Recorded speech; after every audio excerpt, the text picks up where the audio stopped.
por lo menos que la tecnología no nos venza. Bueno, buenas tardes. Mi presentación versa sobre las condiciones en las que en este momento se produce un declive en términos de liderazgo de Estados Unidos a propósito de la sobreextensión de sus propias capacidades, la resistencia que está encontrando y los recursos a los que aspira tener bajo control. Creo que habría que comenzar diciendo que estamos viviendo una etapa muy interesante. Hace apenas unos 35 años atrás, cuando Estados Unidos quedaba en una posición única, era la única potencia que había logrado declararse vencedora de la Guerra Fría, en aquello que se ha denominado momento unipolar y que recientemente el secretario de Estado, Marco Rubio, consideraba que era una anomalía histórica. En esas condiciones excepcionales, el gobierno de Estados Unidos, o los gobiernos de Estados Unidos de la época, lograron hacer casi lo que se propusiera en materia de relaciones internacionales. Desde generar una coalición muy heterogénea para derrotar a Irak luego de que este país invadiera Kuwait,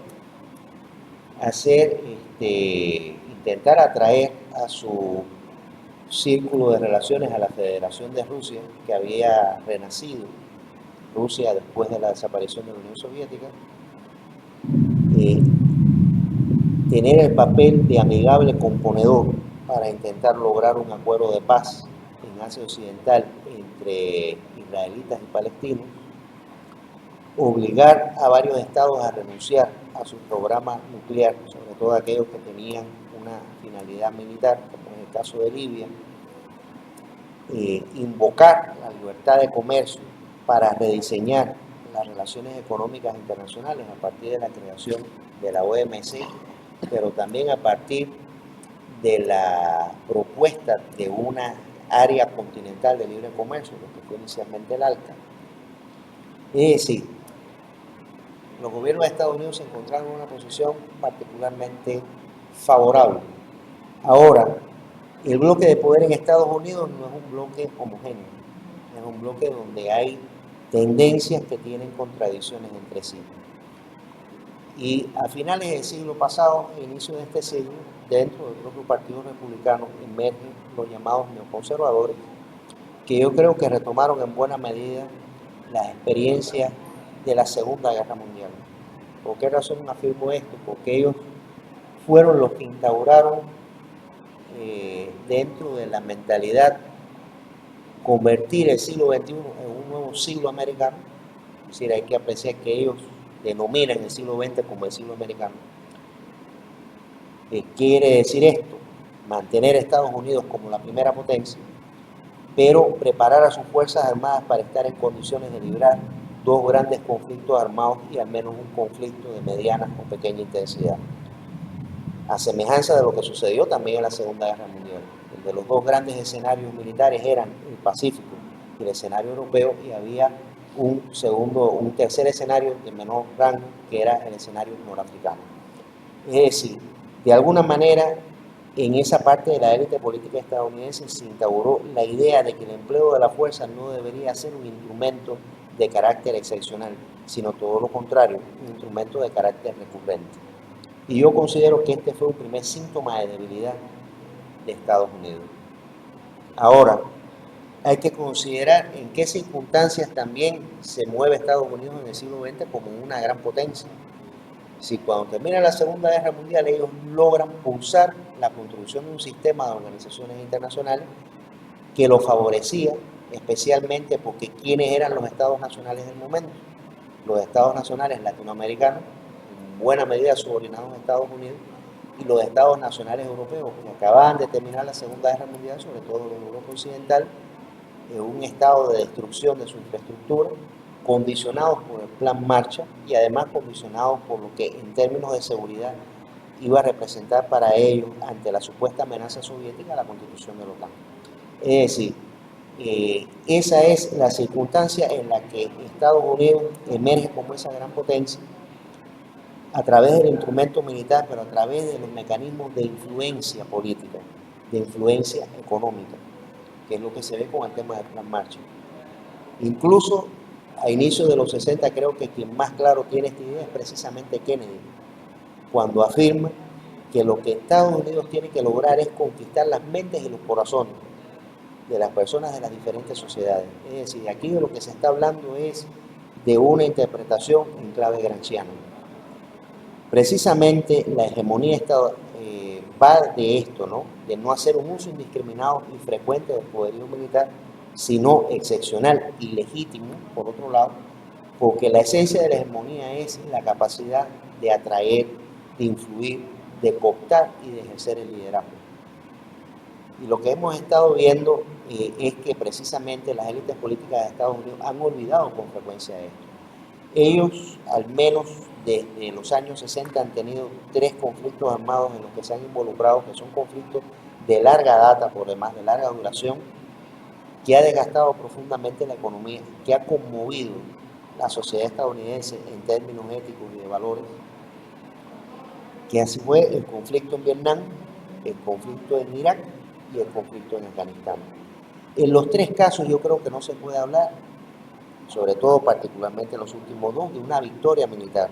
Es decir, no se puede entender una victoria militar como la exhibición del poderío militar convencional que tiene un Estado, ni tampoco el control exclusivo de los accesos estratégicos y de los recursos de esos territorios donde libra las guerras. Al final, el verdadero vencedor es quien prevalece. Prevalecieron los pueblos de Vietnam, de Irak y de Afganistán. Esto nos lleva a pensar que efectivamente Estados Unidos sufrió una derrota militar en esos 3 conflictos, pero una derrota militar que por otro lado abrió un agujero negro en términos del drenaje de los recursos financieros y de la energía de una gran potencia, privándola de algo más, la razón por la que se lucha, es decir, erosionó fundamentalmente la legitimidad internacional de Estados Unidos. Por otro lado, estamos en un momento en el que hay una competencia renovada entre las potencias, una competencia en la que estamos en un escenario de deprivación de los recursos. Si la élite política estadounidense hubiera frenado sus ambiciones y no se hubiera involucrado en un proceso de ampliación de la OTAN, que en última instancia es una de las causales del actual conflicto que se libra en el territorio de Ucrania, probablemente habría tenido mejores chances de mantenerse en términos de liderazgo de las potencias y quizás de reproducir su hegemonía. Lo que sucede es que no lograron hacer esto y lo que han permitido ha sido el renacimiento del poderío nacional ruso. Ese conflicto que se libra en Ucrania ha privado a Estados Unidos y a Europa Occidental de importantes recursos militares. Eso queda evidenciado con la rotación constante de los recursos que han sido asignados al menos para la defensa de 3 territorios, la República de Corea, Israel y el propio territorio de Ucrania. Se ve también visibilizado en la reducción considerable de los stocks de armas que tenían almacenados. Estos han ido reduciéndose considerablemente. Y finalmente, en la cancelación de varios programas de desarrollo de nuevos tipos de tecnología militar, en los que francamente comienzan a verse en desventaja frente a la presencia de programas similares de Rusia y de China como potencias de primer orden, pero también de otros actores regionales que son potencias medias regionales. Sería el caso de Turquía, sería el caso de la República de Corea, es decir, hay varios actores que están implicados en desarrollo de tecnología militar de primer nivel en estos momentos y que han rebasado incluso los desarrollos de Estados Unidos.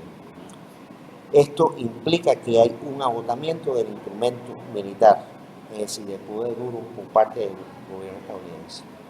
Ahora, hace 1 año y medio, Donald Trump llegó a la presidencia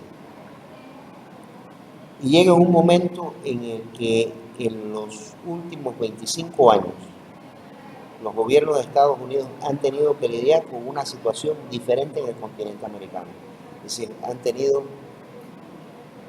5 minutos. Me quedan 5 minutos, ya. Han tenido que lidiar con el surgimiento de gobiernos que son soberanistas, particularmente en términos de sus recursos naturales.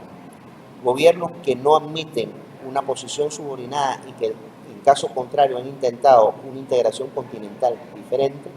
gobiernos que tienen relaciones con potencias extracontinentales. Es decir, esta es la situación que Trump encuentra cuando llega con su discurso de América Primero. Y por supuesto, dentro de este discurso de América Primero, lo primero que está es preocuparse y ocuparse de lo que sucede en el continente americano. No es raro que en el discurso en el que asume su segundo mandato, Trump haya hecho referencia a dos expresidentes de la historia de Estados Unidos en el tránsito del siglo XIX al siglo XX, que fueron William McKinley y Teddy Roosevelt. William McKinley, que tiene un protagonismo en el uso de las tarifas arancelarias en las relaciones económicas internacionales de Estados Unidos, y que además es el presidente en el momento en el que es derrotada España y Estados Unidos asciende como una potencia reconocida en el orden internacional. Y Teddy Roosevelt por haber participado precisamente en esa campaña militar y por ser el defensor del gran garrote como doctrina de las relaciones interamericanas.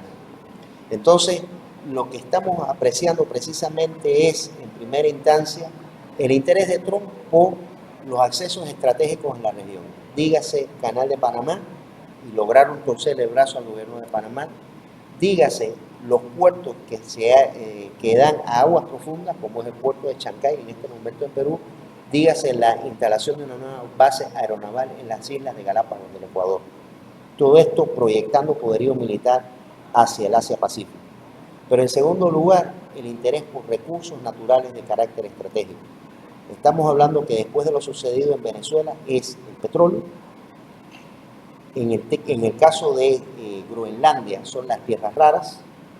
En el caso de aquellos países que son los que conforman el triángulo del litio, Argentina, Bolivia y Chile, es la preservación y sostenimiento de gobiernos aliados y alineados a los intereses según la visión que tiene en este momento el gobierno de Estados Unidos, porque es preservar el litio. Es decir, estamos hablando de recursos energéticos y de recursos que tienen un impacto directo en las tecnologías de la información y las comunicaciones con aplicación militar.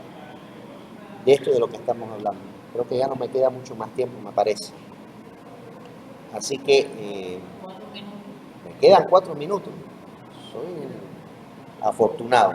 Bueno, que me quedan 4 minutos. Hay que considerar aquí la posición que ha tenido el gobierno de Trump, por ejemplo, con sus vecinos terrestres, con México y con Canadá, contra los cuales ha esgrimido amenazas muy concretas.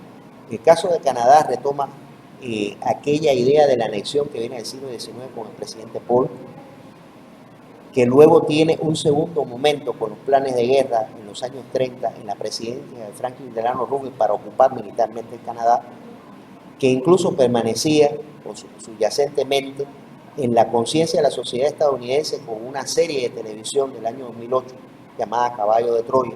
Es decir, esto no es una idea nueva. De la misma forma, la inclusión dentro del espacio continental americano de Groenlandia. Recordemos que Groenlandia es un territorio autónomo de Dinamarca. Canadá y Dinamarca, los dos son miembros de la OTAN. La Organización del Tratado del Atlántico Norte ha sido muy cuestionada por Donald Trump por considerar que el gasto militar es insuficiente de acuerdo a los intereses de seguridad y política exterior de Estados Unidos y por considerar que no han sido leales en relación con la actual guerra que libra contra Irán.